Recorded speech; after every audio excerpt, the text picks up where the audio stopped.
We're live here with Dr. McDougall and another week, and welcoming everybody. I'm Gustavo Tolosa, and I'm in Dallas, Texas.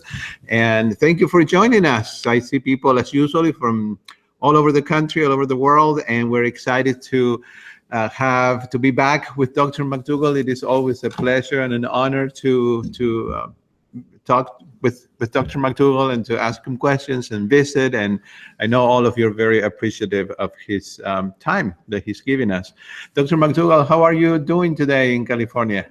Oh, good. Actually, It's sunshine. It's sunshine today. This morning, the power is off, and I thought, oh boy, I'm going to have to drive to Starbucks. It didn't work out that way. Actually, the power came back on. We've had a lot of rain, which people say is good. But of course, I read in the paper today that average Arctic temperatures are 20 to 30 degrees higher than they used to be. So, yes, I know there are people who are in California right now who are saying there's no such thing as global warming. Look at all the rain and look at all the snow up in Tahoe. Anyway, don't kid yourselves, ladies and gentlemen. No, I can tell you. Yeah, we're gonna take the grandkids up there in about 3 weeks and do some snowboarding. Mary will ski with them, but I've given up skiing myself. Oh, you never know. I may get back on the slopes. Right. Wow. I just figure the hazard benefit ratio has hit the hazard side. But Mary at 70 will be out there going down black diamonds with the kids, the grandkids. Wow. So anyway, things have been good, Gustavo. I can say, let's see, other than doing a few webinars here and there, I miss being with you. And we just finished a 10-day program. And by the way, I took care of all the patients by myself during the final days. Dr. Lim went on the, not vacation, but he had an educational seminar he needed to attend. So all 38 people were under my my guidance for the last days, and I haven't done that for 2 years, where I was the only one that took care of them. But I want to tell you, the old man hasn't lost his touch. Oh, I know you haven't.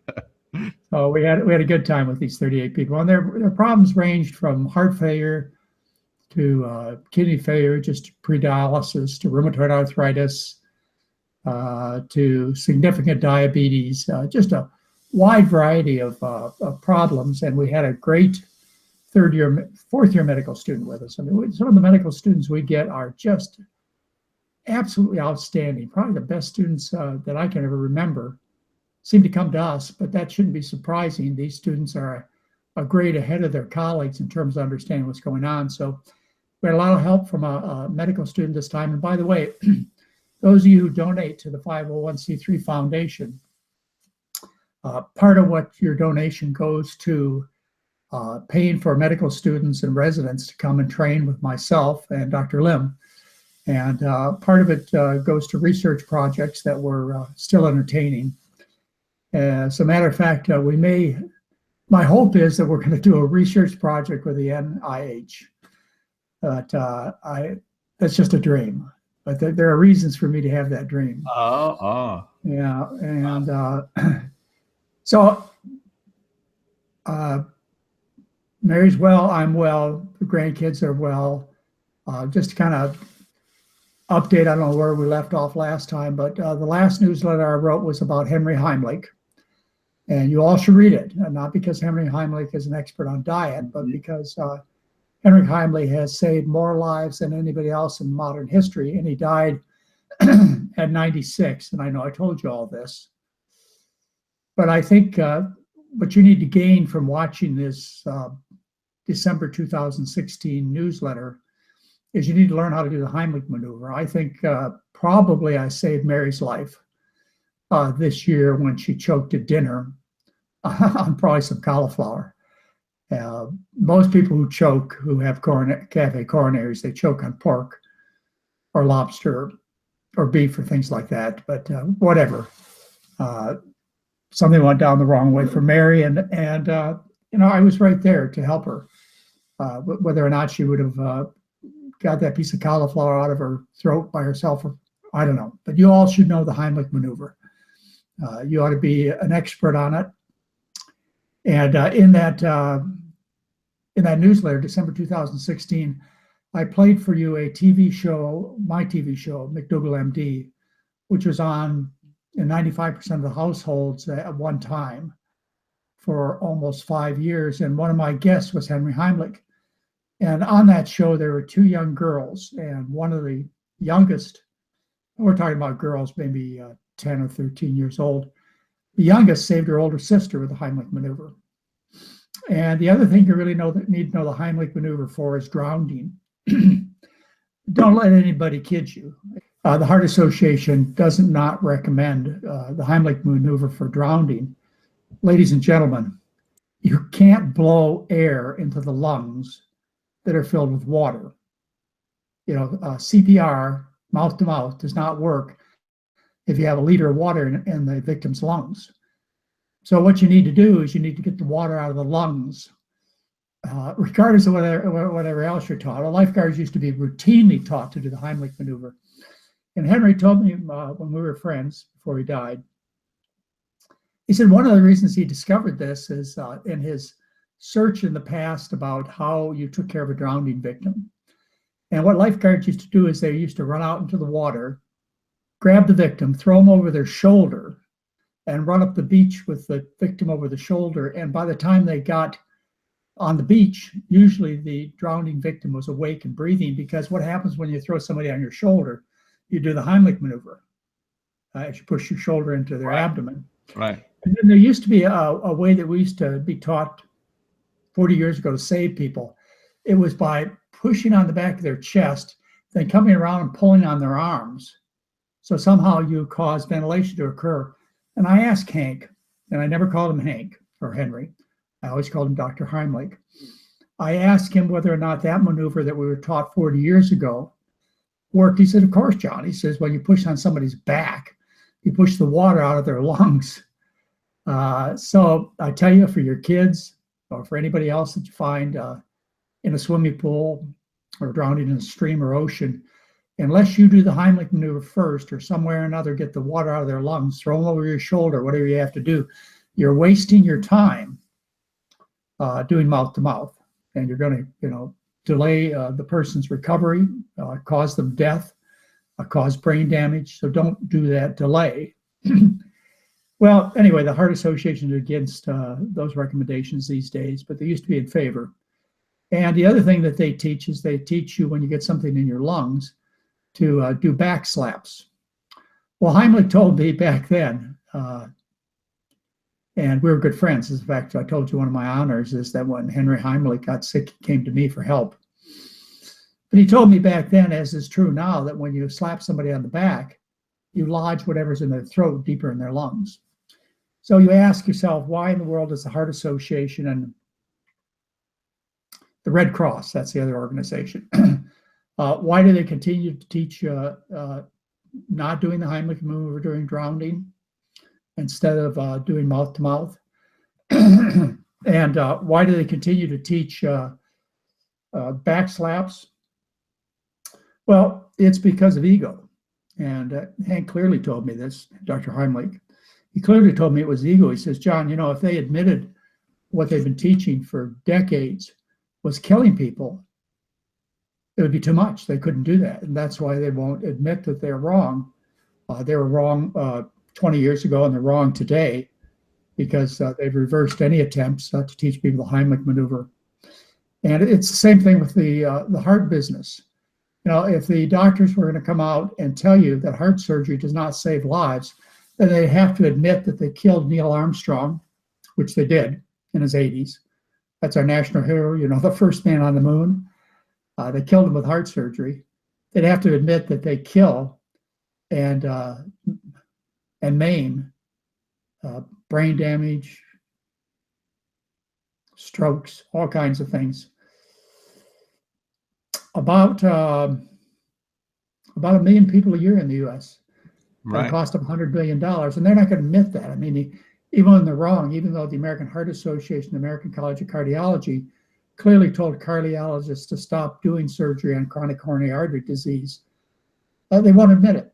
and you go to the doctor, they'll say, no, this is life-saving, because they can't admit that they've been killing people. Right. Much less turn down the many thousands of dollars that they make, not just the doctors, but everybody else on the team, including the hospital. It's the same thing with the cancer business. I'm shocked.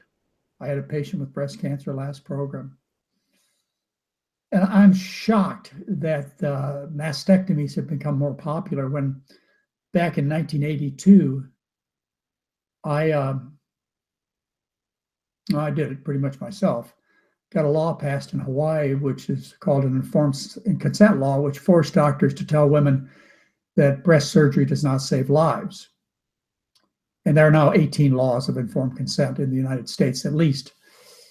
So they won't admit that they're doing the wrong thing when it comes to cancer therapy, chemotherapy, aggressive surgery, aggressive radiation, because they'd have to say they've been killing millions of people, and maybe somebody would sue them. And the next newsletter that I'm writing right now is about diabetic drugs. And the working title right now, and it'll be out in about a week, is Diabetic Drugs, a Crime Against Humanity. And I will clearly show you in this newsletter, and you're welcome to share it with your doctor, your pharmacist, whoever you want. It clearly shows you that diabetic drugs do not save lives. In fact, they kill people. And this is clearly shown in multiple studies, but the doctors won't admit it. Plus, it's a $54 billion a year business. And the next newsletter, every time I write a newsletter, I look at Mary and I say, boy, this one's going to make him mad, isn't Mary? I mean, this is really going to put what we say on the map. And she kind of giggles to herself and says, John, you've been saying that for 20 years, that every newsletter you write is going to make him mad enough to give you a stage. And it hasn't. But the title of the article is Diabetic Drugs, a Crime Against Humanity. And we're talking about killing millions of people and misleading them. And part of misleading people into thinking that we're going to save them with heart surgery and cholesterol pills and diabetic pills is it takes their focus of attention off of what they really need to be paying attention to, which is the food. Because type 2 diabetes is 100% curable with diet. And when the patient says, well, I'm too busy, or I'm really not interested in giving up my beef steaks and my cheese sandwich, I've got these pills to save me, then they're less likely to go for the cure, which is the diet. So in that way, it's a crime against humanity. It takes the focus of attention off of what people should be focusing on. Anyway, that's what I'm working on the next 7 days, is that newsletter. And then, Gustavo, you and I hop an airplane on Friday. Tomorrow. Yeah. That'll be and fun. We take 150 people to Kauai. We'll be doing the broadcast next Thursday before we go, so we'll have a chance to talk about that. But you agreed to, and thank you for giving up some time on your vacation.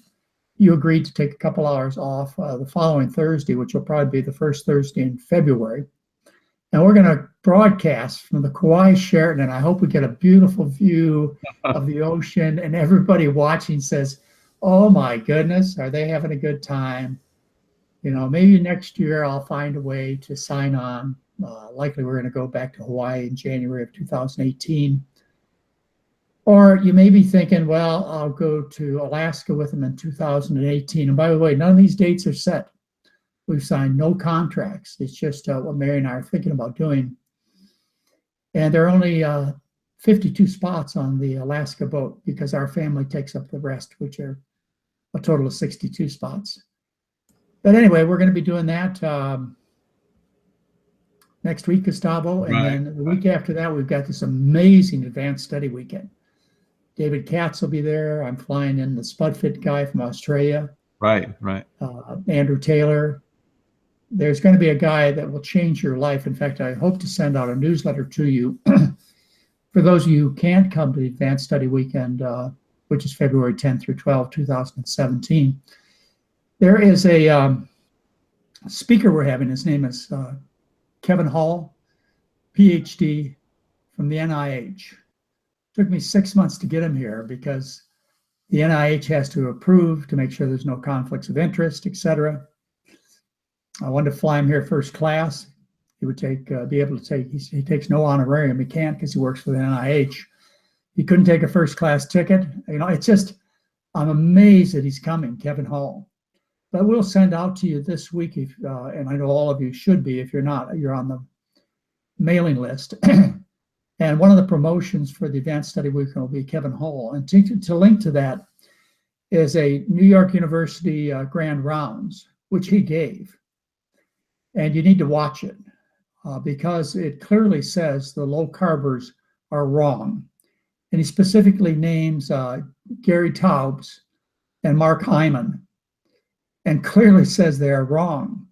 The NIH has done research on the effectiveness of various diets on weight loss, and clearly, beyond any doubt, low-carb diets are inefficient when it comes to comparison with high-carb diets, like I recommend, in terms of weight loss. And even though the low-carbers know this, including Gary Taubes and Mark Hyman and William Davis and David Perlmutter and a whole bunch of other hacks out there, even though they know this, they're still lying to the public. Which blows me away. Somebody wrote me a couple of days ago about an interview that Taubes did, promoting cheese and bacon and butter and beef and telling people that carbohydrates are bad for them.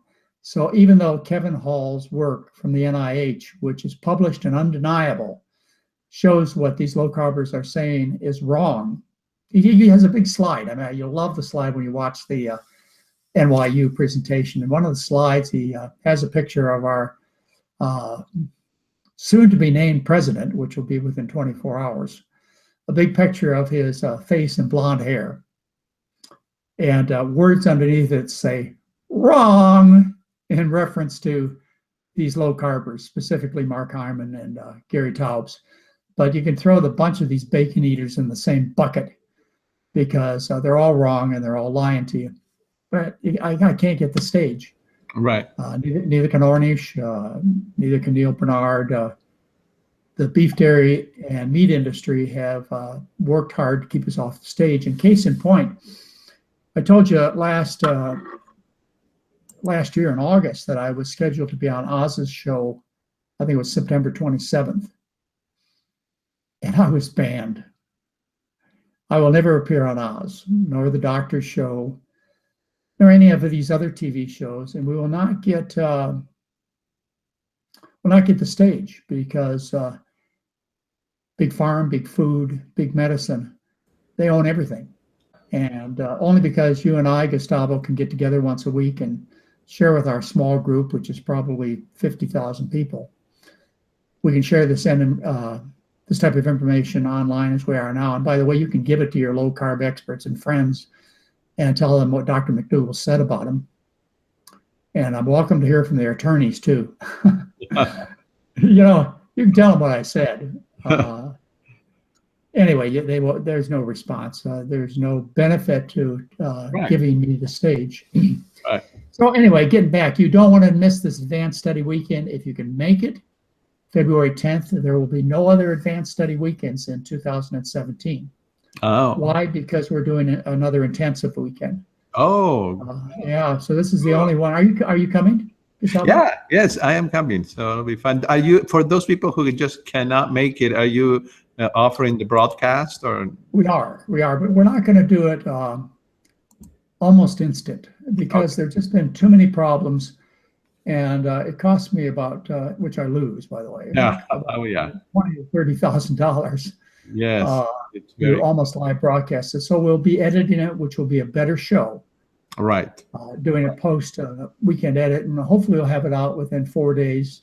Uh-huh. But I can't promise that. But we'll have it out as a streaming event. You will not be able to download it, and you can watch it for the next 6 months online. And we'll tell you about it. If you subscribe to the newsletter, we'll tell you about it. But my guess is we'll probably have about 250 people live, and we'll sell out. And my son Craig's going to be there, and hopefully my brother Bill, and you'll be there, Gustavo, and Yeah. Amazing speakers. You'll never hear these They people are. again on one stage. You always get the most incredible lineup of speakers. Have you ever tried doing? Someone is asking here a broadcasting of the 3-day the intensive program. We have, and I would like to do it, but it just hasn't happened yet. Everything that we do talk about in the 3-day intensive unit is available, or the 3-day intensive weekend is available on my website. Right, it is. And almost all the lectures are free, certainly all that I give. And one of the really highlights of this next advanced study weekend, February 10, 2017, is Mary is going to be captured on stage live with 3 of the highest quality cameras you could buy. And she will be on stage, and we'll be recording 2 of her presentations that she gives at the 10-day program. And they'll be available as a streaming download that you can purchase, and likely I'll put them up free on the website. Oh, good. Yeah, because it's so important for her to, for you to see what she has to say. She's an amazing presenter. It is. To me, that's the highlight of the whole weekend, is having Mary give 2 talks. That's right. And it wasn't easy for me to talk her into it either. Well, you succeeded. And then we've got a few open to the public 10-day programs where I and Dr. Lim take care of the patients. And then we have a couple of corporation programs in the fall. And as I mentioned to you before, ladies and gentlemen, Mary and I and the rest of the team with a lot of the McDougall program, we need your help. So if you have any contact with legislators, anybody in government that's willing to listen to the truth and to cut healthcare costs by, let's just guess, 80%, and make America great again. That's what I say, make America great again. So if you know anybody that can help, let us know. Or if you know of any corporations, or I don't necessarily mean corporations, but companies, like, for example, we take care of Whole Foods employees, and we take care of CenturyLink employees. These are multi-billion-dollar companies. So if you know of any companies that are tired of losing employees that cost $1.5 to $2 million a piece to replace, and you're not getting the most out of your workers, then we're here to do corporate programs. So we're going to do more of those. Anyway, I got my whole pitch in before we even started, Gustavo. Very good, very good. Well, Dr. McDougall, I have some really good questions, and I don't want to, disappoint our viewers here. Would you mind just taking a few? No, I would really like to. Mary and I did the kind of sat and talked about our lives here the last time we were on, and that was wonderful. And we've gone through all of the medicine, the Challenging Second Opinion book. That's right. We've talked about that, and you and I have discussed whether or not we're going to do the GI book. The only hesitation I have on that, and I think we will, is that you have to purchase it. I can't give it to you free. It's still under copyright protection by the publisher. You can buy it at Whole Foods or Amazon. It's still a very minimal, price for that book. I think a lot of people are going to benefit from that. Yeah. I wish I could get it to you free, but I can't. You understand? It's still a big seller, and I wrote it in 2007. Right. So 10 years ago I wrote it. 10 years. Wow. Yeah. Well, it's up to date. Science doesn't, get outdated. So everything that you say there is still up to date. And the pictures are amazing. Yes, they are. So we might do that. But go ahead. I'd really love to answer some questions. All right. Well, let me just start with a few questions that people turned in using our email webinar@drmcdougall.com. And then just know that we have way too many to cover in one webinar, but we'll have another one next week. So Dr. McDougall, one person writes, I have stage 3 chronic kidney disease. How can I apply your diet within the restrictions of a kidney disease diet? Okay. Well, my guess is stage 3 is not all that terrible. But then again, how you classify kidney disease varies by different observers. My guess is what you call stage 3 kidney disease means that your creatinine is about 2 and not 5 or 6. Creatinine is a measure of kidney function. So if you're running a creatinine of say 2, 2.5, you've got you've got some kidney function left, adequate amount. You probably have 40% of your kidney function left or 30% left. I mean, you've lost 60, 70% of it. So it's a big deal. And the diet I teach is the classic diet for slowing and or stopping the progression of chronic kidney disease from various sources like diabetes and atherosclerosis and polycystic kidney disease and post-glomerulonephritis, et cetera, or even transplant. I had a patient in a recent program. In fact, I usually get one person with stage 3 kidney disease every program. But if you're pre-dialysis, what this one person was,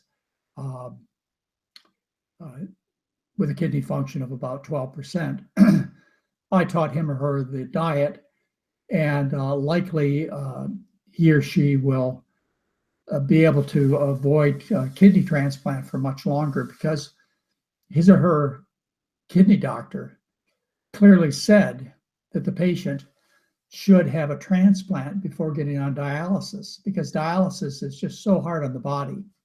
They do much better if they can have a transplant prior to having to go on dialysis. And of course, his goal coming to see me was to give him a little bit more time and to be in better health before he receives a transplant, which happens to be coming from his wife or her husband, whatever. I'm not going to offer any identifying information, but anyways, the spouse has donated a kidney. So the thing is about the spouse that must be clearly known is the spouse is now losing his or her kidney function, cutting it in half. It is the official recommendation by whatever society that is knowledgeable about kidney transplants, kidney disease, et cetera, that the donor is now at risk of losing all kidney function because you cut the kidney function in half. So wear and tear due to a high protein diet is greater when you've lost kidney function already. So it is the official recommendation that the donor, not just the recipient, but that the donor go on the kind of diet, low protein diet I recommend. And again, it's low protein they focus on, but the diet I recommend is most ideal because vegetable proteins are much easier on the kidneys. And by nature, the diet I recommend is much lower in protein than the average American diet. So yeah, it's important. You can, as we talked about on this show, I've showed you the study from the New England Journal of Medicine published in 2002 about 4 children. There are actually several adults in the study too, but 4 kids that had inflammatory kidney disease called nephritis or nephrotic syndrome, where they identified cow's milk protein with all kinds of beautiful pictures as the cause of the attack on the kidneys. And they took the kids off the cow's milk, and all 4 were cured with residual damage. Right. And this was published in the New England Journal of Medicine 2012. We've talked about this. Yeah. I just happened to have a little free time, and what I do with my free time, it's not read novels, but read journals. So I had a little free time last week, and I went and looked up some of the references from this article. And what they said is that 7 out of 9 infants, have cow milk antibodies in their bloodstream. Infants, 7 out of 9. And that 55% of adults have cow milk protein, evidence of cow milk protein in their bloodstream, which incites this reaction where the body attacks the cow milk protein, but then attacks your kidneys or your joints. In fact, in this study, it identifies the amino acids on beta casein. I think it's 146 to 156 in the amino acid chain. I can't remember exactly, but it identifies the amino acid sequence in the cartilage that cross-reacts with the cow milk protein, causing rheumatoid arthritis. Well, it's all there, but it's ignored because of one obvious reason. Right. Right. There's no profit to be made. Anyway, you have stage 3 kidney disease, you've got hope. Now, where do you find my ratings on this? You go to my website, you look under hot topics, and under hot topics, what you find is a section called kidney disease. And you look under there, and there's an article I wrote called Diet and Kidney Health. And that's a good place to start for free. And then if you can, where would you find it? We put all these up free over the last 4 or 5 months, Gustavo. Right. We've taken them down, but we offered you every single chapter in this book right here. And I don't know that they're easily accessible right now from the website, the individual chapters. But if you go to the store, in the ebook part of the store, you can download this for $10. And that's a lot cheaper than $100,000 for a kidney transplant. Right. Yes. Yeah. Anyway, that chapter I wrote over 30 years ago, and every word is as true today as it was 30 years ago, as is the New England Journal of Medicine 2012 article, which reiterates basically everything I told you without a skip a beat in the message. Everything I told you 35 years ago. So that's what you need to do. You need to learn. There's actually, before I stop this, Gustavo, you and I did a webinar probably sometime in December of 2016, which they can access by just going to the website, looking under education, looking under webinars, or just put in the search engine webinars. Right. And you'll find a discussion you and I did on kidney disease. It's all there. Yeah, exactly. So you want to, there's a whole hour-long lecture on what you're asking about free. Right. Yeah. All right, Dr. McDougall, a lot of people lose quite a lot of weight, of course, including me with the Start Solution. And then, of course, to lose the last, few pounds, 10, 15 pounds, it seems a little bit harder. And so someone is asking here, for someone looking to lose their last few pounds of body fat, is there an advantage to choosing low-fat starches like potatoes, beans, sweet potatoes over high-fat starches like oatmeal, corn, chickpeas as the center of one's diet? After all, the fat you eat is the fat you wear. Yeah, I don't think in any practical terms it matters. We're talking about potatoes, which are 1% fat. And remember, Andrew Taylor, spudfit.com, will be a guest in about 3 weeks. We're flying him in from Australia. He lived on potatoes, solely on potatoes for a year, and lost probably 120 pounds. He's going to tell this whole story. And on YouTube, you can actually find where Andrew Taylor took his first non-potato meal a couple of weeks ago, which was, of course, a starch-based meal. Right. I don't think in clinical terms it really matters. I think simplicity is very important in terms of losing weight. You ought to eat the same thing over and over again, be it rice and beans and kale, be it like Mary last night. Yeah, last night Mary used her Instant Pot. We had mashed potatoes and corn and gravy. Now, my guess is she made the creamy gravy with tahini, but you want to make it without tahini if you're trying to lose weight. And those kind of simple meals. Mary has on in her slow cooker some kind of dish we're going to have with probably potatoes. Potatoes is a big part of our diet tonight. And no, I would say that choosing between high and low fat starches is not all that much of an issue. I do know that simplicity is key. Exercise, of course, will play some benefit. And then I wrote a whole book called the Maximum Weight Loss Program. I wrote it probably 23, 24 years ago. And by the way, it's still in print, still copyrighted, still a big seller for Penguin Putnam. I think it's Penguin Putnam Dutnam now. Yeah. But anyway, it's still a big seller. And what it tells you is to lose more weight, you would follow more of what our good friend Chef AJ tells you. Right. And that is to increase your intake of non-starchy green yellow vegetables, kale, broccoli, cauliflower, but not so much so that you don't get the satisfaction you need from starch. Right. You can do that. People ask about cutting calories. I've never found cutting calories works for many people. Being hungry is just too hard. I know. One of those few people that can do it. And Talking about being hungry, Dr. McDougall, I don't think you like doing the fasting that much, or do you? Do you fast? No, I don't fast. That's too much pain. I actually went for 3 days without food twice, just as an experiment. Mary and I were involved with a religious group maybe 35 years ago. And the whole community decided to get together. In fact, it was I who decided it and challenged them to find out what it was like to be hungry. You know, we listened to stories about millions of people starving in Africa. And we have a lot of sympathy, but no empathy. So my suggestion was, let's not eat from Friday afternoon till Sunday, and we'll all get together and have a meal together. Well, I want to tell you, by Saturday afternoon, all I could think about was food. That's right. It was one of the most educational experiences I've ever had. By Sunday, you know, they talk about eating the paint off the refrigerator. By Sunday, it was way, way overwhelming for me. Now, they do say if I'd have waited a couple more days, I'd have gone into ketosis. Right. And it wouldn't have been so painful. And my good friends at True North, they starve people all day long.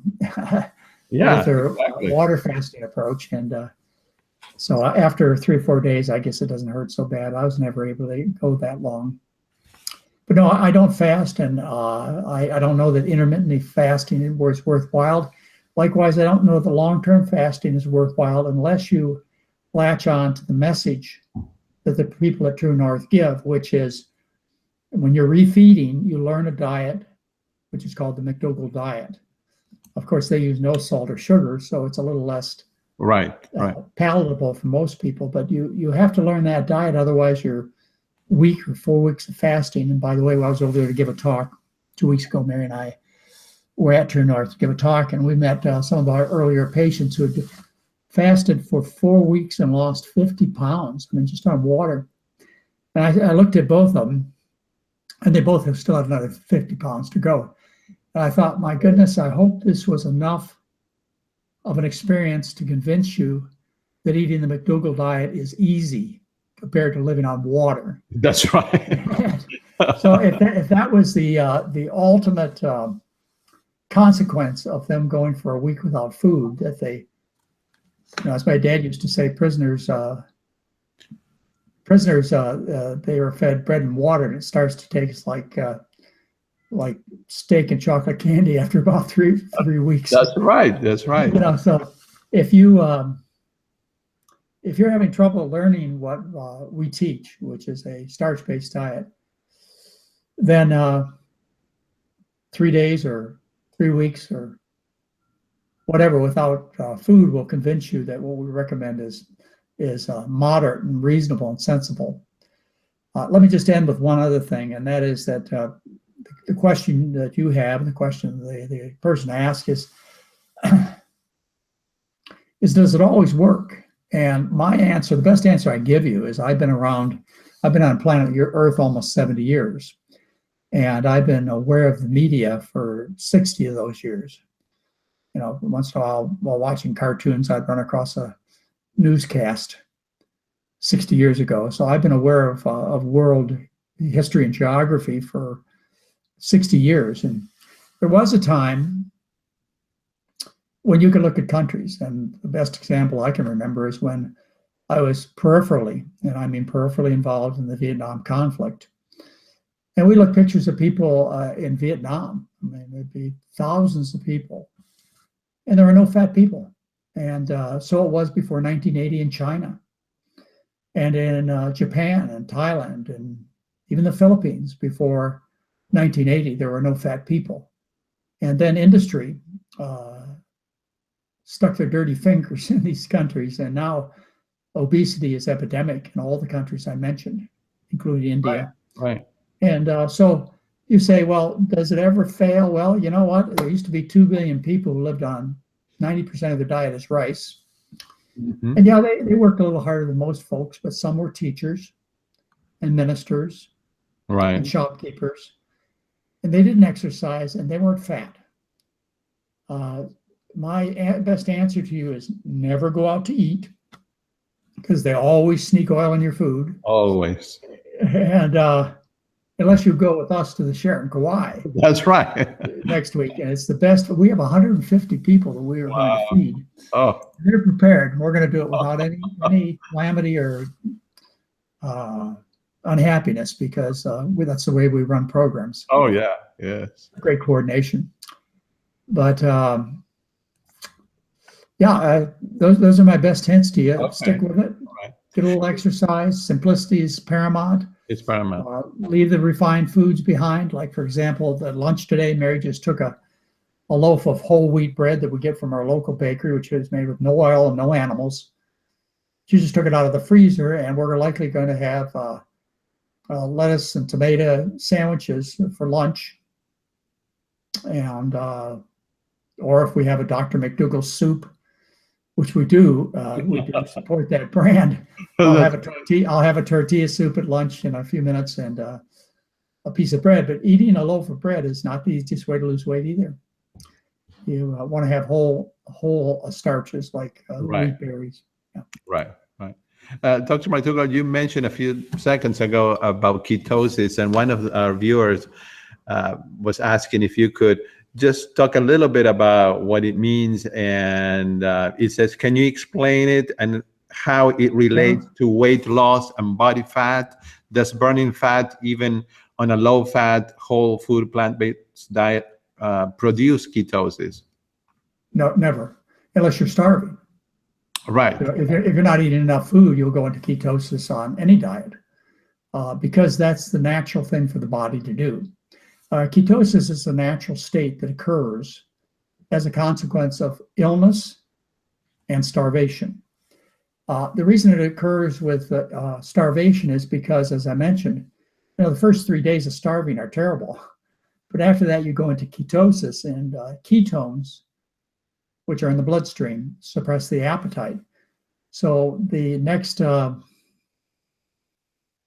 3 months it takes to starve to death, which is about how long it takes to starve to death, you're at least not thinking about food so much because you're in ketosis. You're thinking of ways to get out of trouble.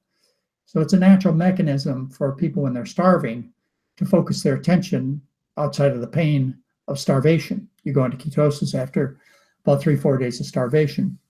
The second natural condition is when you get sick. When you're sick, you're supposed to be recuperating, not out gathering and preparing food. So naturally, when you're seriously sick, you go into ketosis. These are natural states. The way ketosis occurs is the body usually burns sugar. That's the intention of the body's cells, to burn sugar. Well, if there's no sugar available, what does the body have left to burn? It has to burn what's obvious, which is the body fat. That's the metabolic dollar that's saved for when no food's available. So if you don't eat any sugar, like, for example, you're on these low-carb diets, a la Atkins, Barry Sears, William Davis, Carrie Taubes. I mean, I could go on for a sickening list of gurus. Mm-hmm. If you follow these kinds of diets, what you do is you simulate sickness. You go into ketosis, which is where the body burns body fat for energy. And one of the byproducts of fat metabolism is ketones. And you can check them in your urine. In fact, part of these low-carb regimes has been to get keto sticks and check your urine and make sure you're in ketosis. And anyways, you could go on and make yourself sick diet, like these low-carb diets. Mm-hmm. And that's what they do. They make you sick by simulating a natural condition of illness, which is ketosis. And they also make you sick because they increase your risk of dying of cancer, diabetes complications, including heart disease, cause you to lose your bones, become constipated. I could go on forever. And excuse me, low-carbers, if you object, my attorneys in San Francisco, there's Stimmel and Stimmel. You can start there. And we'll continue the discussion, hopefully in a public format, so the public can be informed of the truth, rather than being lied to constantly by these low-carb people. Come and see Kevin Hall at the Advanced Study Weekend, February 10th. It'll blow your mind what the NIH did in terms of studying low carb diets. It is unquestionable, undeniable research that should have put these liars on track, but Right. it hasn't. Oh man, don't get me too excited, Gustavo. Wow, that's going to be awesome to hear that information and know. And again, you'll be able to watch an NYU. Right. You can probably put in Kevin Hall, PhD, NIH, in your search engine and put in NYU, New York University, and maybe low carb diet is one of your search terms, and you will find that lecture available. You don't have to wait till I send it out to you next week. All right. You can watch it in 10 minutes if you want, and I encourage you to do it. A lot of it's high tech, but the picture of our soon-to-be president within the next 18 hours is there with the words "wrong," right, in reference to Gary Taubes and Mark Hyman and the rest of the low carbers. Right. Oh yeah. It always just blows my mind how these people get away with what they're doing, and it's always because of the money. It's just the money. It is. You know, just like the article I'm writing right now for the January 2017 newsletter, Diabetic Drugs, a crime to humanity. This is a crime to humanity. And I'm talking about billions of people. This is criminal behavior. Yes. That they should be held accountable for, but they won't. Right. But in a fair world, you know, when America is made great again, maybe we'll have. Maybe we will. Maybe we'll have. Who knows? Maybe we'll have honesty. I can tell you one thing. Is the discussions that will follow in the next 4 years will be a lightning rod. Mm-hmm. A lightning rod for people to start talking about things that should have been discussed a long time ago. Yes. Like how to save planet Earth from global warming.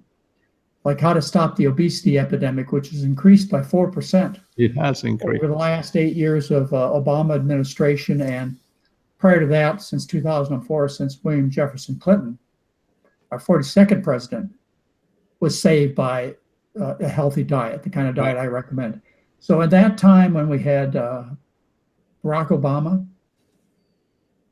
who used to be known as Barry when he was my student, William Jefferson Clinton, who I almost shook his hand, but my son did. You know, and those years you would expect, I know a lot of the good things were done, but I'm a very demanding person myself, and you would expect that with the truth being so clear and well known that we wouldn't have such deteriorating health, and global warming wouldn't seem to be progressing at an unrelenting rate.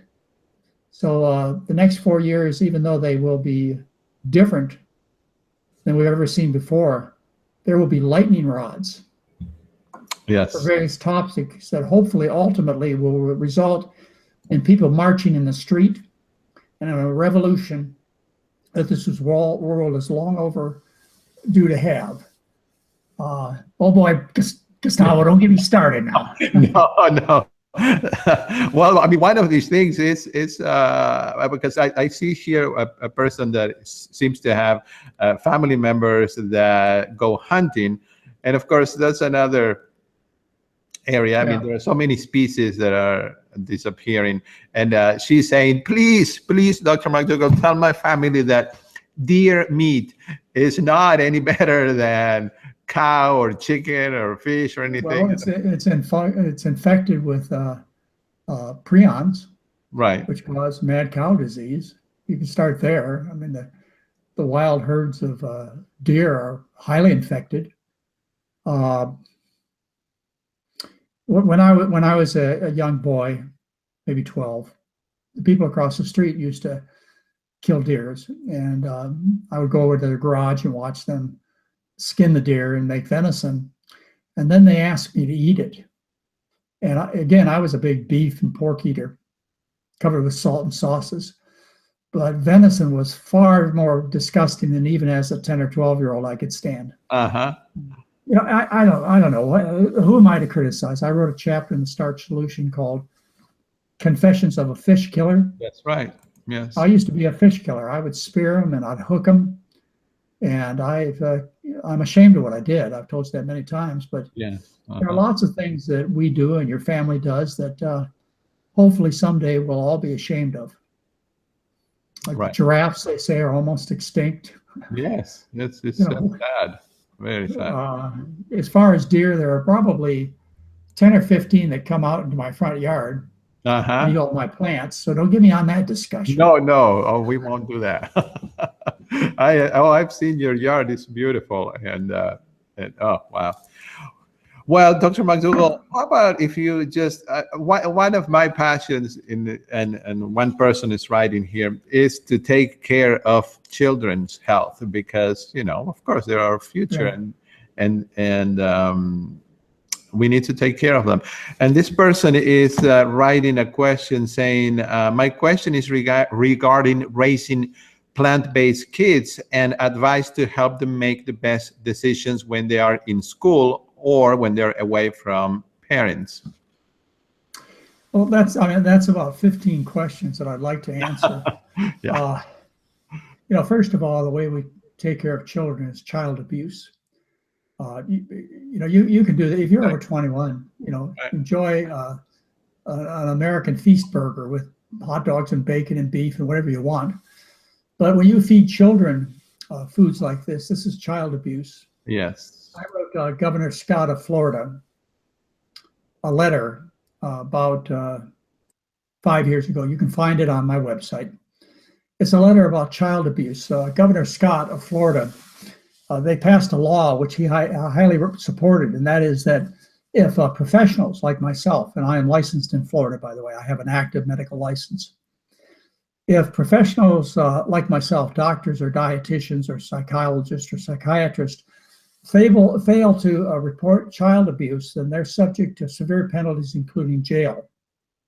So when I heard this from Governor Scott, I wrote a big letter and reported to him that there was massive child abuse going on, which involved tens of millions of people in the U.S., children. They were being abused by McDonald's, Kraft Foods, you name it, In-N-Out Burger. They were being abused, killed, fattened, sickened. And I reported to Governor Scott and the State Department in Florida about this child abuse going on. And I sent them many letters, and I sent the letter to you. And I never heard back from them. But at least I reported child abuse. They can't lock me up. Just like we don't sell alcohol to children. And children are not allowed to buy tobacco. But I can easily make the case that cheese and chicken and beef are far more destructive to children than would be alcohol or tobacco if we allowed 3-year-olds to be able to buy both. Far more destructive in terms of their physical health, their emotional health, etc. Beef, bacon, cheese, that class of milk do far more damage to children than would be unleashing alcohol, tobacco, whatever, as drugs that could be purchased by children. And I hope you understand exactly what I'm saying. Now let's go on to the easy part of the question, the lighter part of this discussion. Is what do you do with kids? Well, I've raised 3 children. They're adults now, aged 33 to 43. And I have 7 grandchildren. And all of my family eats very well. I'm very proud of how they eat. However, my children, as well as my grandchildren, particularly my oldest 3, when they went out to parties, like birthday parties, parties at Chuck E. Cheese's, etc., Mary and I never said, look, you can't eat that food. We didn't say anything at all in terms of what they chose when they went to friends and neighbors' houses. And I think that was the best thing. Because eventually they all learned what the right foods were. My kids, my grandkids are learning and have learned. You don't want to make these foods desirable evils. You know how when you malign something to your kids, that's something that they want. So our daughter, when she was growing up, and she's now 42 years old, when she was growing up in high school, the way she rebelled against her parents was not alcohol or drugs. She went to McDonald's. And that didn't go on for long. So I don't know what you want to do with your kids. Depends upon how you rule the household. it was our, Mary's and my opinion, it seems to be the way that the grandkids are being raised, that we need to provide healthy, delicious food in the home. And Heather clearly does that, as well as Craig and my son Patrick. They make sure the kids always have healthy food in the home, exclusively, by the way. If you bring these foods in the house, they're going to eat them. And so are probably their parents and grandparents. So you clean up the house and you provide tasty things. You can't expect kids to open the refrigerator and find a baked potato or a bowl of brown rice and say, well, that's dinner. Mm-hmm. They're not going to do it. But if you go into our refrigerator, you'll find pea soup that Mary makes, or bean soups, or mashed potatoes. The kids, one of the favorite dishes of the 3 oldest grandkids is mashed potatoes. And even when Heather comes to the program, one of the meals we serve, in fact, I think it's the first night, is mashed potatoes. She takes big containers home to her husband and the 3 kids, because that's what they want, is they want mashed potatoes and gravy. Right. So make sure that you have good things in the home. Also teach your children, teach them about, take them out and show them the pig and the cow and their blinky, pretty eyes.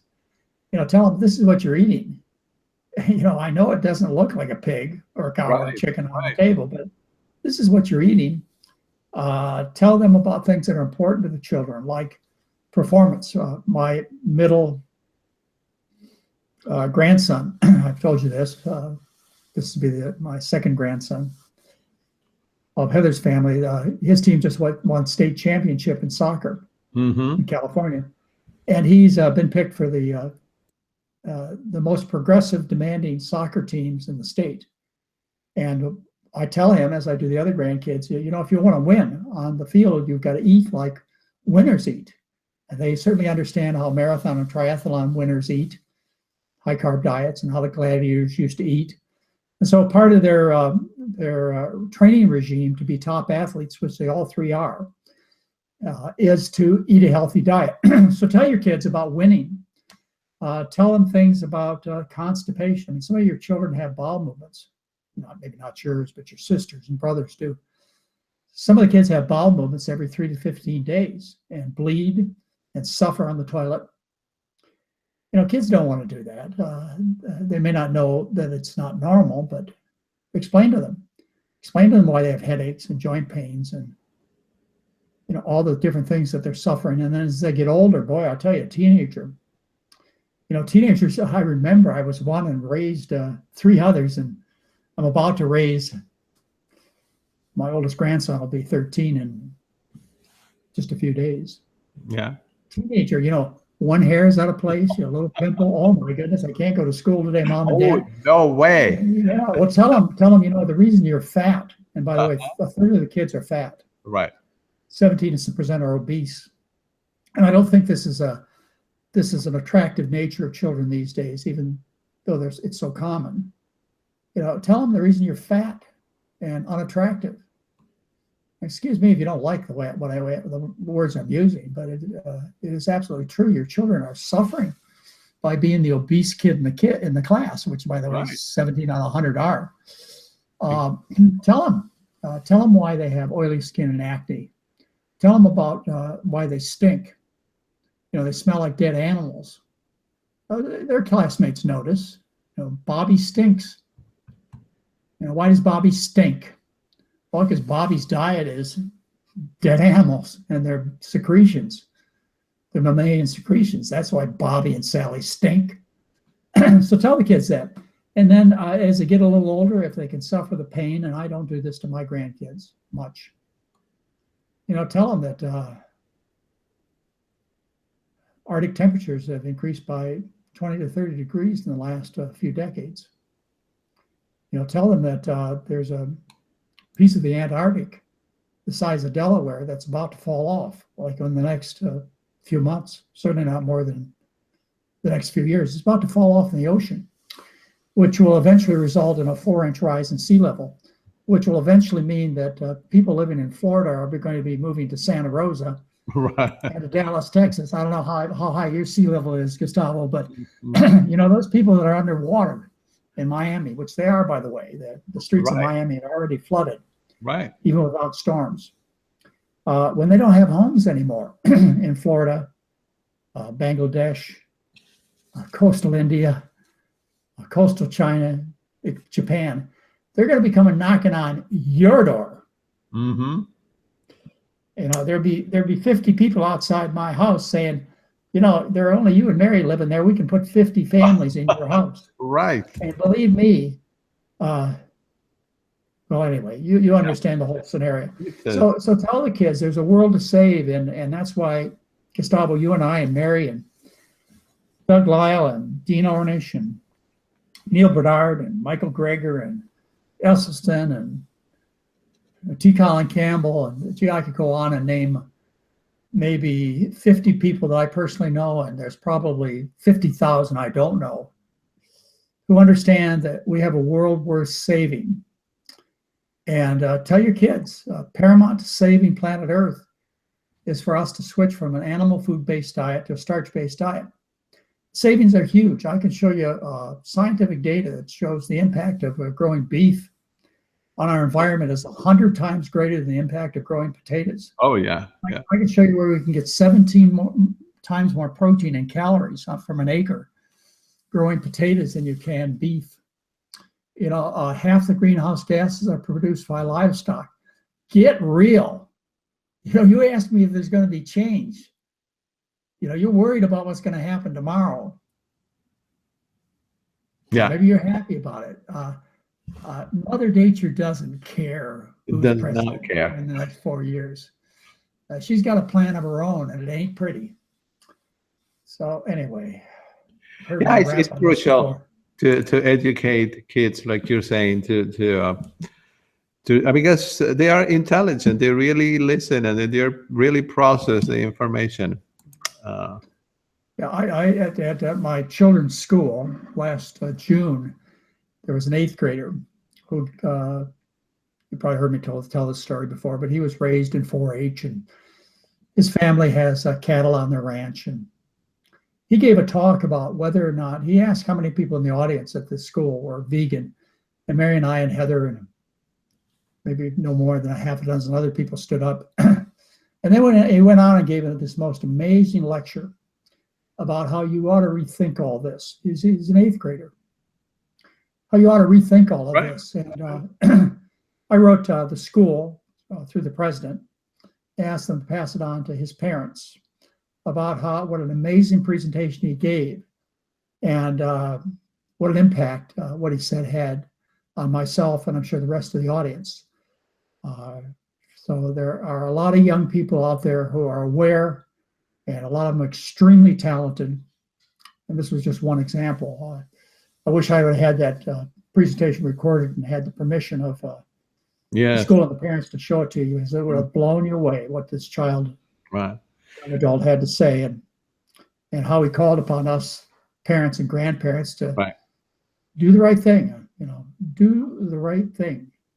You know, the people I saw last week that I told you I took care of myself. And by the way, there was one lady I'll never forget. I have to tell her she was the star of all-star McDougallers.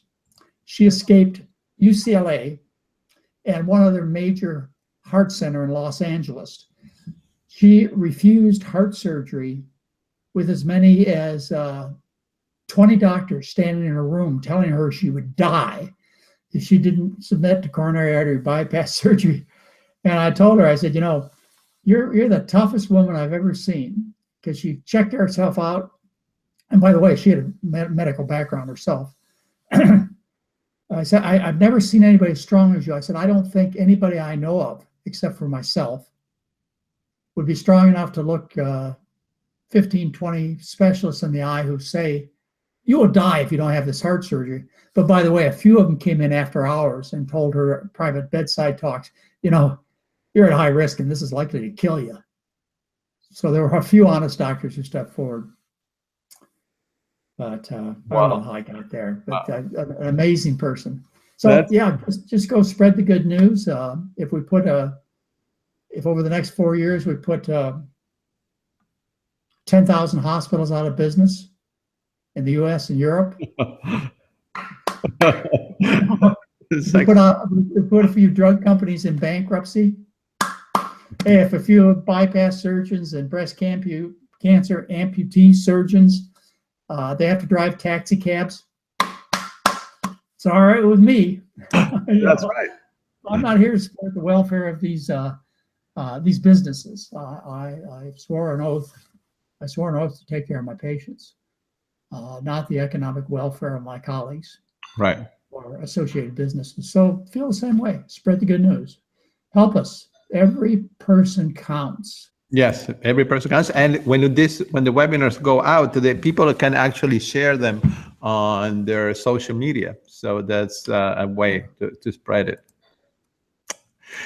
Well, Dr. McDougall, we have been here together for an hour and 10 minutes. So I think we will close the webinar, and I will be looking forward to seeing you next week again. I have the questions here. And next week will be Q&A, and unless something dramatic comes up that's really fun to talk about. I'll have the newsletter done then by the, let's see. No, I'll have it done.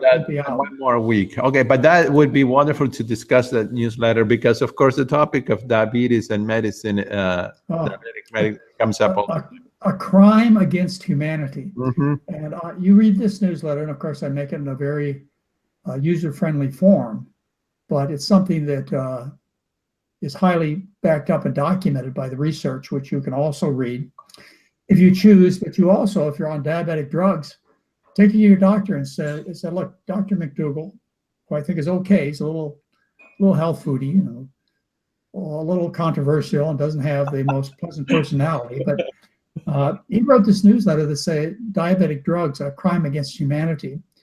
And I'm on 3 diabetic drugs, pills. It's diabetic. Insulin saves lives, but that's a whole other story. Right. And I said, but you just take the newsletter into your doctor, throw it on his or her desk with a $100 bill or a $500 $100 bills, whatever it takes to get him or her to set time aside to take good care of you, to read the article, and say, I want you to tell me one word that this doctor said that's incorrect, and why it isn't true that diabetic drugs are a crime against humanity. And see what happens. Yeah, see what happens. And if you get any response that's negative, I'll correct any error that I made. Uh-huh.